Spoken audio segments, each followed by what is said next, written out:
je m'appelle Mitzi et puis bienvenue dans cet espace de réconfort.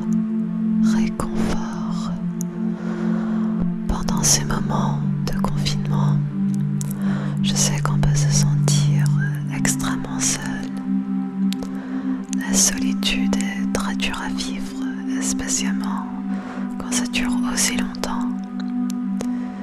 Mais pendant ce temps de solitude, on peut vraiment faire un grand travail sur soi-même et apprendre des choses sur nous-mêmes qu'on n'aurait jamais pu si on n'avait pas eu le temps pour être seul avec nos pensées. J'ai décidé de vous raconter des histoires pour vous inspirer à grandir internement. La première s'appelle « Qu'est-ce que c'est la véritable paix ?» par un admin dans Fables et Histoires. Il était une fois un roi qui avait promis une grande récompense à l'artiste qui saurait saisir à travers une peinture la paix la plus parfaite. Bien des candidats s'y essayèrent. Le roi admira et observa tous les tableaux, mais il n'en trouva que deux qui lui plaisaient vraiment et à lui choisir.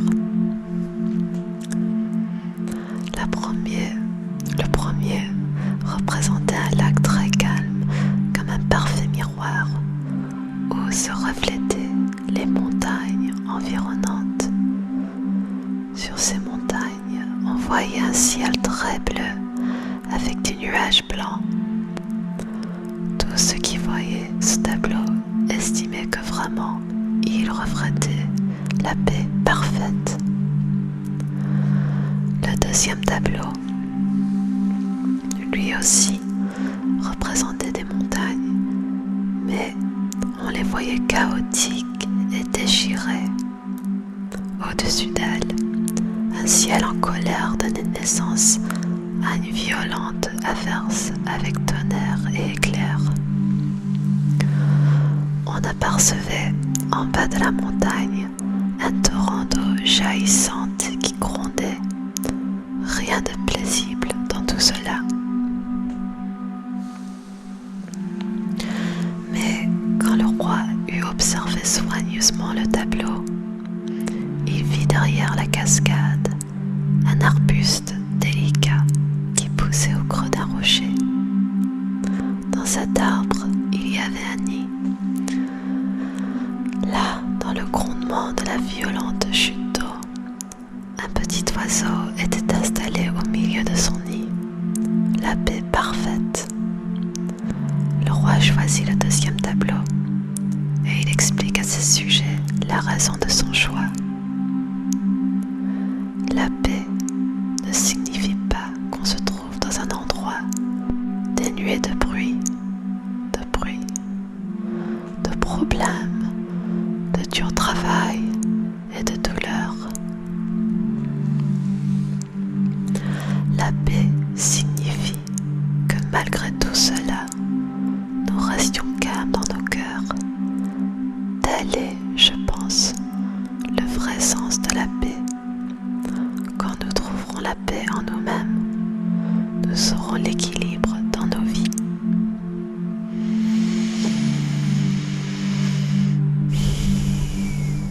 Quand nous trouverons la paix en nous-mêmes, nous aurons l'équilibre de nos vies. C'est très puissant.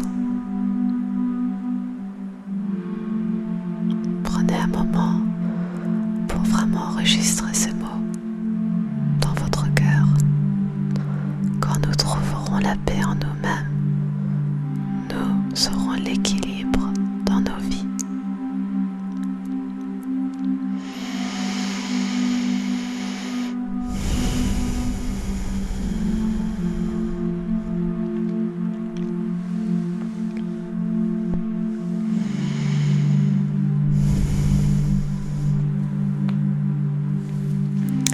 La prochaine histoire s'intitule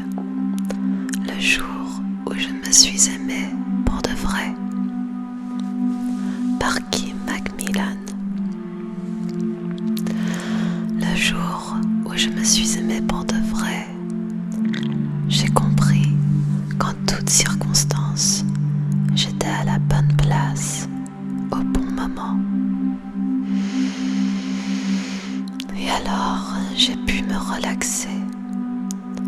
Aujourd'hui, je sais que cela s'appelle l'estime de soi. L'estime de soi.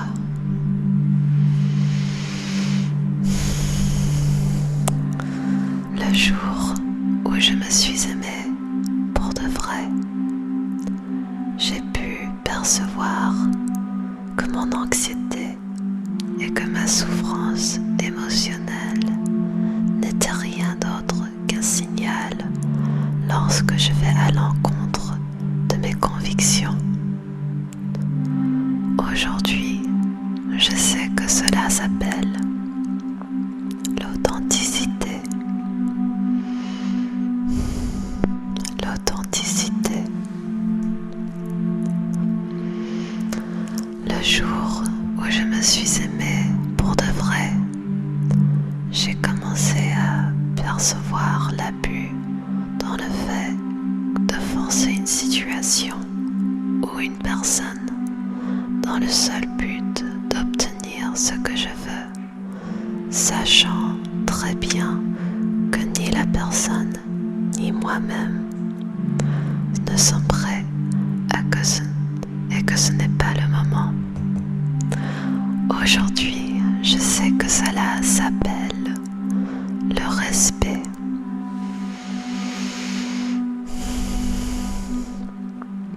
Le respect.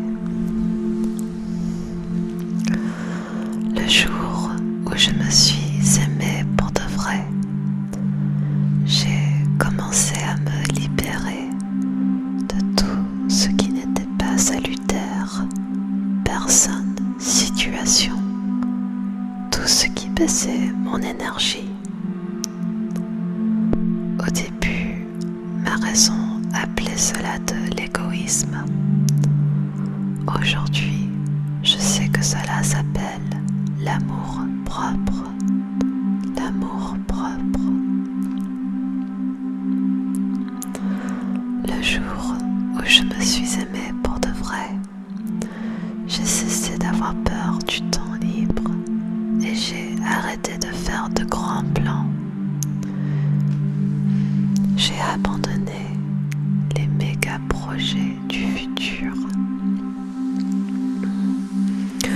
Aujourd'hui, je sais que qui est correct, ce que j'aime, cela me plaît à mon rythme. Je fais ce qui est correct, ce que j'aime quand cela me plaît à mon rythme. Aujourd'hui, je sais que cela s'appelle la simplicité.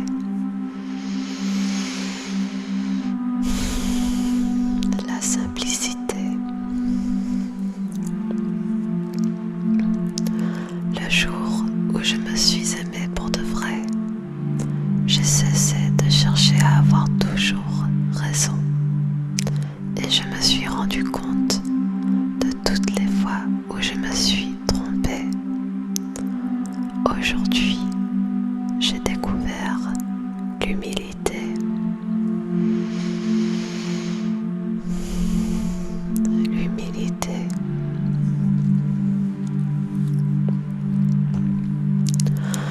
Le jour où je me suis aimée pour de vrai, j'ai cessé de revivre le passé et de me préoccuper de l'avenir.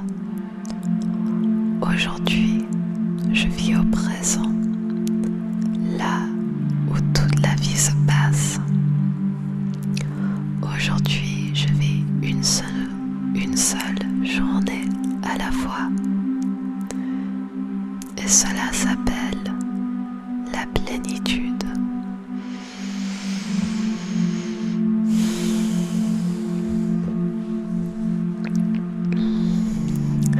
Le jour où je me suis aimée pour de vrai, j'ai compris que ma tête pouvait me tromper et me décevoir. Mais si je la mets au service de mon cœur, elle devient une alliée très précieuse. Tout ceci, c'est le savoir-vivre.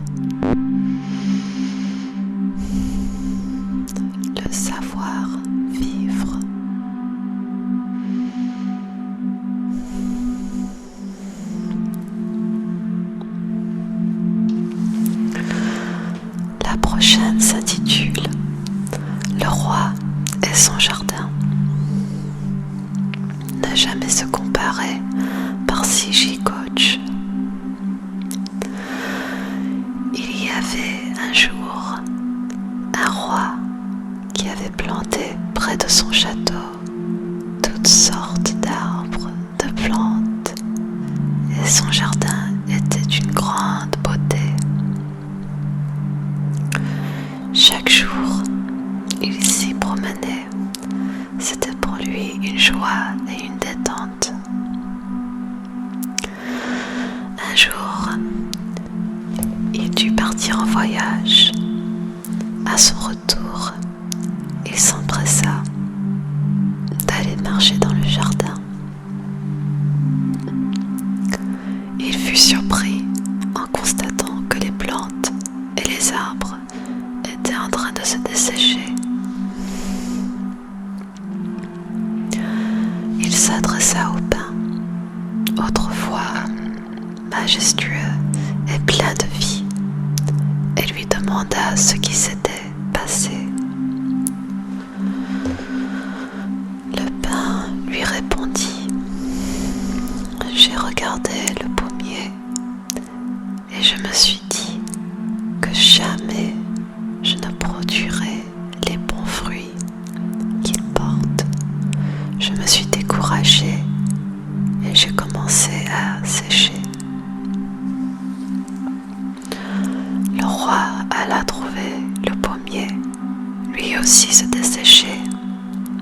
Il l'interrogea et il dit: « En regardant la rose et en sentant son parfum, je me suis dit que jamais je ne serais aussi beau et agréable, et je me suis mise à séchir.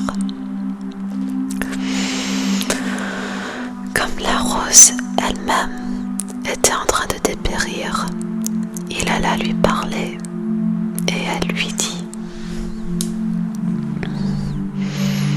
« Comme c'est dommage que je n'ai pas l'âge de l'érable qui est là-bas et que mes feuilles ne se colorent pas à l'automne.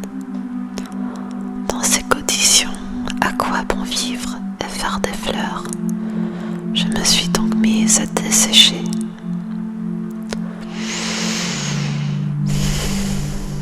Poursuivant son exploration, le roi aperçut une magnifique petite fleur. Elle était toute épanouie. Il lui demanda comment il se faisait qu'elle soit si vivante. Elle lui répondit: « J'ai failli me dessécher, car au début, je me désolais. Jamais je n'aurai la majesté du pin qui garde sa verdure toute l'année, ni le raffinement et le parfum de la rose. Et j'ai commencé à mourir, mais j'ai réfléchi et je me suis dit: si le roi, qui est riche, puissant et sage, et qui a organisé ce jardin, avait voulu quelque chose d'autre à ma place, il l'aurait planté. Si donc il m'a planté, c'est qu'il me voulait moi, tel que je suis. Et à partir de ce moment, j'ai décidé d'être la plus belle possible. »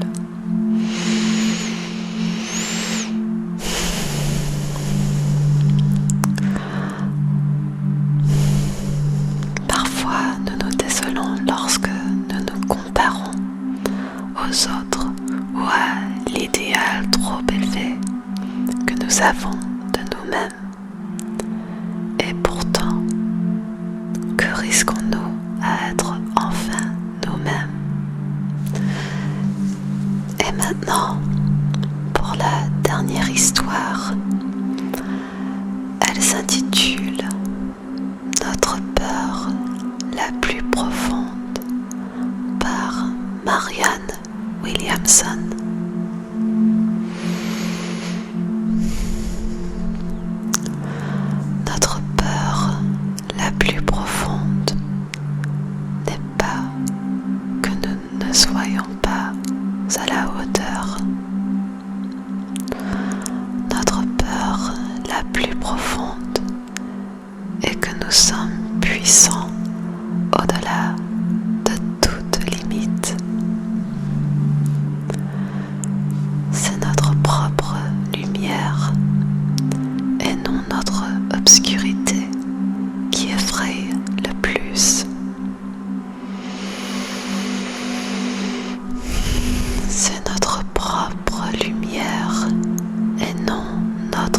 l'obscurité qui effraie le plus.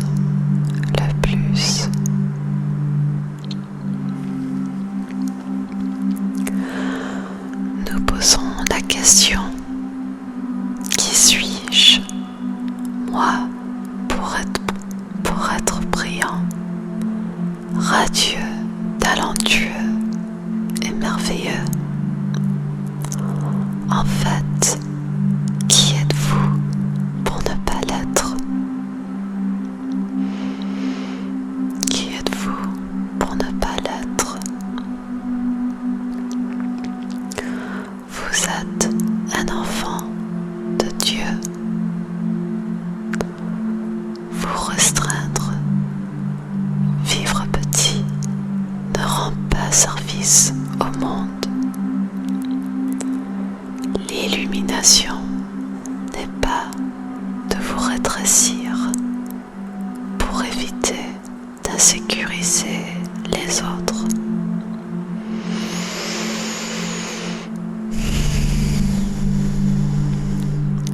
Nous sommes nés pour rendre manifeste. Nous sommes nés pour rendre manifeste la gloire de Dieu qui est en nous.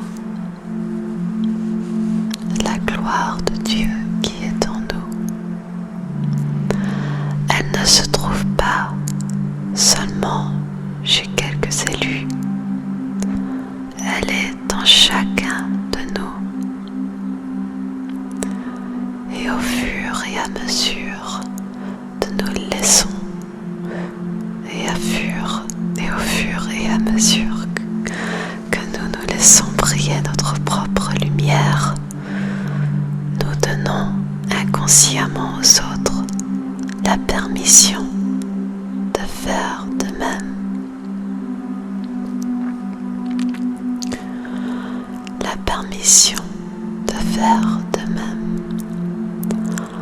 En nous libérant de notre propre peur, notre puissance libère automatiquement les autres.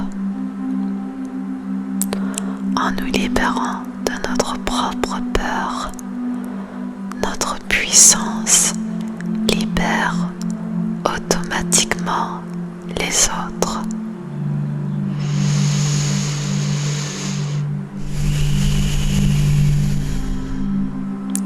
Prenez ce temps pour respirer et penser à toutes les leçons que vous avez apprises à travers ces histoires.